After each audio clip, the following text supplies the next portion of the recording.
Survey all the tell me you could and wish you would. Rock and roll springtime sentiment. Took it to my father to read. He taught English for prepubescent adolescent cases. He told me about Cummings and Poe. He flipped me coins for a Shakespeare soliloquy and affixed me with a cape and a nervous tick. So I handed him what I wrote, and he read over and over, up and down, and said, "Sounds like you're trying to be Bob Dylan." So I sat back down and wrote, read, writing, grew. Sexual exploration of romantic volcanoes and sophomoric synergy of lust and skin complaints. To the best of my ability, able to tell her that she looked like this, and wishing that I looked like that thing I thought we all wanted to be.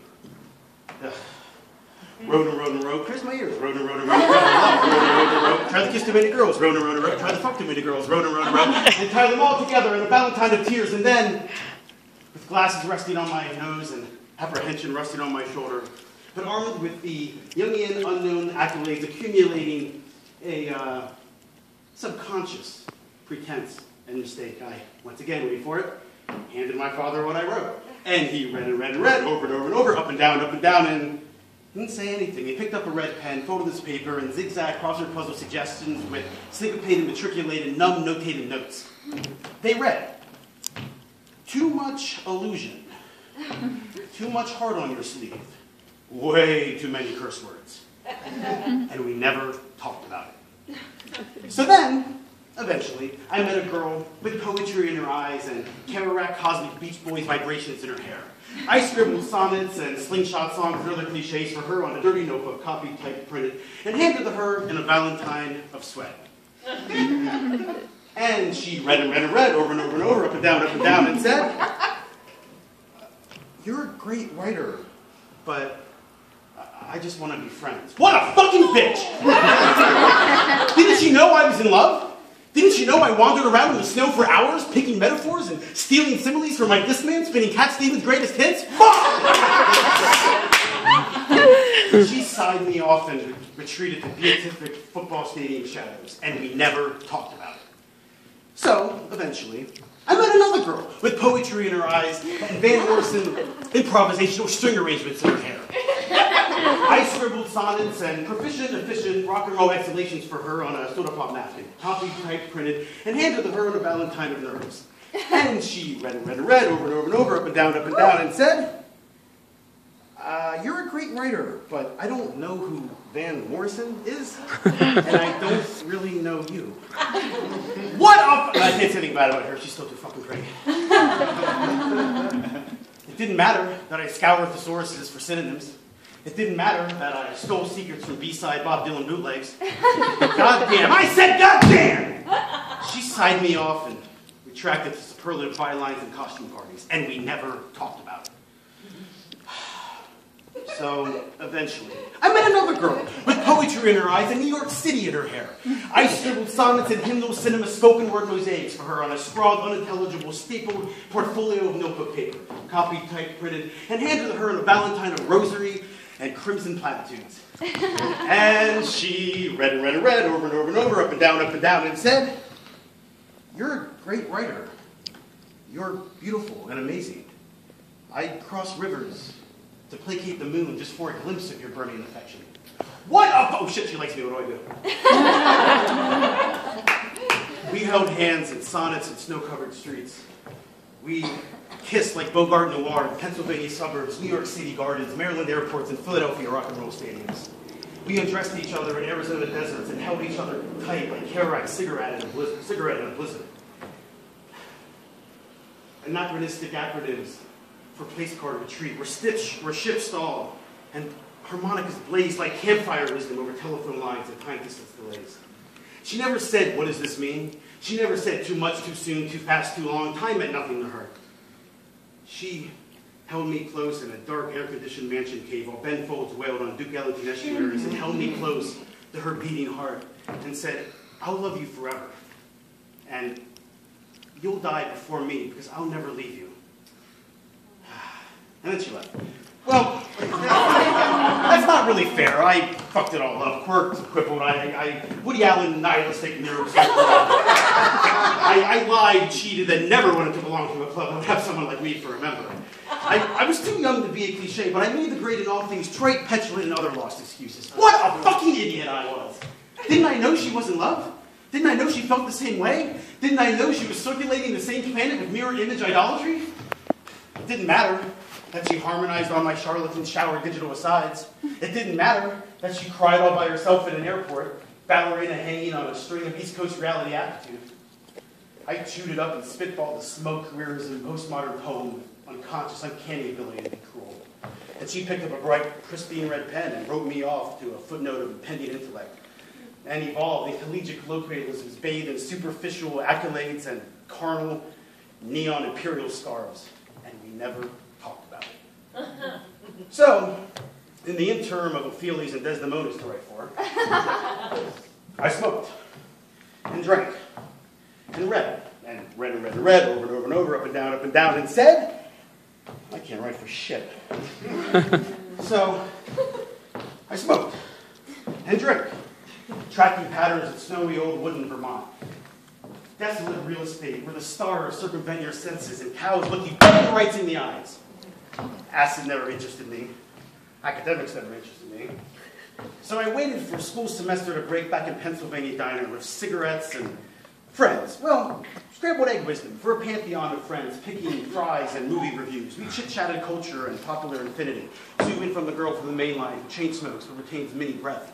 Zoom into the girl from the main line who writes hyphenated poetry with all the right color palettes of Sylvia Plath. A bearded, disgruntled hipster of monotony criticizes my clothes, my words, my writing, my thoughts, and he calls me a pussy. Zoom into the girl from the main line, blinking twice and asking slowly, pussy? As in weak? As in lesser? May I ask why the word pussy is used to define weakness? No, I'm serious. Don't be a pussy, man. He's acting like such a pussy. All terms usually apply to put someone down from one male to another. What is so weak about a pussy? Is it possible that this is a chauvinistic attempt to revert the truth by perverting language? What would the opposite be? Be dick, man. Don't pussy out, man. Be a dick. What is so powerful about a dick? Instantly they're hard. 1 to 2 minutes later they're soft. Most men that can last longer are either drunk, trained, or dead. Men, for all their throbbing hardness, blow into fate like that. Sometimes through mere words or rubbing through the pants. I'm sure all the women here can attest to how many evenings have been ruined by a few minutes of foreplay, and all we're left with is a face full we didn't ask for, is a serious scrubbing of the tongue. A dick is not a very powerful symbol. A pussy, on the other hand, named aptly for its cute and threatening feminine prowess, can sustain it. It is not simple. It needs intellect, patience. Eating a girl out is like climbing the Rockies. It requires strength, determination, and just that right rhythmic cadence, as any men doing it right can attest to. And then once you hit the first orgasm, which most men don't have the patience for because they're finite dicks need instant gratification, once you hit the first orgasm, you can keep going. What can you do with a dick? A few licks and tugs and they're done. A pussy can lick, suck, fuck, rub, up and down, side to side, and there's 2 ways to make them come. There's 2 spots. You'd think men would at least have the skill to hit once a night, but they don't. As the beautifully trained men in Southern California can attest to, via real sex reruns at Kama Sutra and Portuguese, pussies can go on forever. After the first, it's just one big building climax that leaves one numb, weak, and ready to walk down the aisle. I'm talking again and fucking again. I'm talking hour upon hour. Different locations, various angles, fingers rubbing, double penetration. Are you hearing me, fellas? So fuck this reverse bullshit idiom of demeaning the vagina. A pussy, my friends, is a thing of strength, of power, of cunning. And then she went back to her food and never said another word. And we were all hard and wet. Nobody talked about it. So anyway, eventually I ventured back through persistent chauffeurs and benefactors back to New England, to Mystery Corso and T.S. Eliot vernacular, veering through drugs and rented art house dramatic misunderstandings of Gothic Southern language. I picked girls off cobwebs at funerals and social media masturbation, cigarettes lit and pictures taken on snow peaks and plows, Henry Higgins jacket and a old philosophy spinning on a turntable through a stereo sound cinemascope dorm room orgasm, 5 o'clock shadow, and a misplaced Damon Runyon escapade because the guy's always doing it for some doll, so shut the fuck up, I couldn't even get past the musical. So eventually, I met a woman with William Carlos Williams in her eyes and beatific structured solar system Walt Whitman in her hair. We met outside a chilly, smoky intermission of a pathetic community theater rendition of Edmund Rostand, rotary translation for mountain people. I looked at her, and she looked at me. And I looked at her, and she looked at me. And I walked away because I was fucking afraid. Never to say hello, stop. Never to say, hey, what's your name? Stop. I just went back to shower syncopation and her to a working-class Neanderthal sweating rust and blood. But she knew how to read like Ginsberg knew Tangiers. So I, carefully and cautiously, scribbled French vernacular for her furiously with Charles Dickens' stream of consciousness and Lester Bangs' paranoia for her on a born-again Christian pornography pamphlet. Copied, typed, printed, handed to her in a valentine of professorial political thesis statements. And she read and read and read over and over and over, up and down, and said, "You're a good writer. With a little work, you could be a great one." Eventually, we cuddled up on poetry books and cigarettes, spreading our turn-of-the-century thoughts under stars through highway tolls and our own promises. I asked her to marry me, and she didn't even have to think about it. She said, yes. Now toss me a cigarette. I think it was one in my raincoat. I said, you could pull Paul Simon to me every day for the rest of my life. And she did. With wedding nuptial agreements, with the steady hand of literature touching our lives, we kissed in front of a ragtag horde of friends and family beneath canvases and finger foods. She was beautiful, like Ezra Pound, searching for her parentheses. She took my hand and led me as we honeymooned in the islands, walking up and down the beach, talking about sex, walking up and down the beach, drinking from swimsuit cups, and approaching a secluded sandy area. Me puffing on smoke, thinking about arcades and boardwalks. She took off all her clothes and baptized me in interdependent skin. And I, nervously shedding my suburban boxed-in notions, did the same. I asked her, how could she be so this and that at the same time? How could she be so happy and sad at the same time? How could she be so young and old at the same time? I asked, how come I have faith in music but not in God? How come I'm 22 years in the year 2007 and don't get Radiohead? How come whenever I knock on the door, I'm nervous, even though I know who's about to answer on the other side? She grinned and said, you're kind of profound and kind of cute. And that was that. And we went home and lived together as man and wife, and we never talked about it. No, instead, we were married. So we fought and argued and fought and argued and fought and argued and fought and argued and fought, and shut the fuck up! And she didn't know how monotonous my silence could be. And she didn't care how loud I screamed in silence. Eventually, children showed up with candy and ketchup in the rye, and I tried to fuck it up, but she didn't care. And I tried the catnap in my head, and she didn't care. She just looked at me and said, you're a nihilistic, pessimistic, Dylan-esque, picturesque narcissist. Now take out the trash. We lived together like termites in a castle, freezing to optimism playground. And then eventually we packed and fed our kids, packed our car, and drove to California. She was beautiful in New York. She was beautiful on the Jersey Turnpike.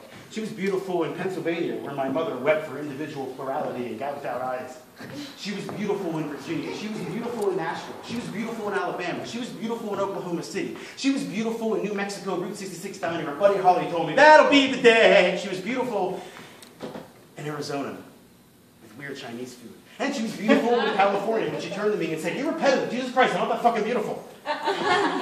So eventually I started having dreams about reunions in Pennsylvania and all those literary circles of friends, with acquaintances, with reading glasses and notes. Usually in the dreams, I'm running through a hallway trying to catch a bus. I had one the other night where this girl that I knew, you know the one with New York City in her hair? Well, in my dream, she was marrying this guy, who in consciousness she doesn't know, and in consciousness I can't stand. But in dream consciousness, she was marrying him, but I couldn't find the reception. So I finally find the reception, and it has the decor of a 1987 cruise ship, and I see that she's wearing a Sweet 16 dress, and in consciousness, she wore and we danced to an Eric Clapton jukebox. But in dream consciousness, I go to hug her, but she doesn't feel like her. She feels like the other woman that I would meet many years later. You know, the one with Walt Whitman in her hair, the one I would end up marrying. She feels like one, looks like the other. Feels like one, looks like the other. Before I could turn that into something incorrectly insightful, I rush out of the reception, and then the reception turns into a hotel. Or was it an inn? Or was it a bed and breakfast? Fuck it. It was a dream. I was alone. I was running. So I go into the hotel. I take off all my clothes, and then my roommate that I knew about dream consciously comes in. It's Martin Scorsese. He asked me about scopes, lighting, and lukewarm reviews. That's right. He asked me about scopes, lighting, and lukewarm reviews. I'm still naked, trying to cover up myself and my envy, when he tells me that we're going to be trapped in this room for eternity talking about movies. I think about my wife and I feel sad. I think about my children and I feel sad. But before I can think of anything else, he's out on the balcony asking me if I can watch his dog. I say, aren't you sickly and allergic? And he said, it's a dream. Can you see it? Can you see it? It's a fucking dream. Wake up. But I don't.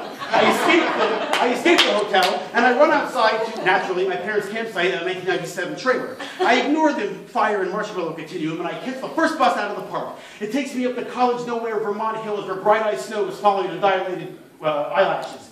It takes me to an interstate, and then I think, consciously, I don't dream of California anymore. I don't dream of that girl anymore. I'm projecting past shit on present-day apprehensions with a motif of regret and fuck, wake the fuck up, wake the fuck up. I don't. Instead, I take the bus all the way to my wife's hometown. And I don't get off at the stop where she would have lived, but the bus doubles back and reverts on itself inexplicably, and I hop off, but I'm not there. I hop off, but I'm not there. I'm on a hilltop while the sun is rising, and I finish the dream, drinking coffee in a welfare office, and I finally wake up, take a piss, write the dream down and use for a poem later. But as I'm looking over my dreamscape notes, I realize that nothing has changed. Everything is evolving somewhere, but now I'm the one reading up and down, up and down. And validation is just a concept.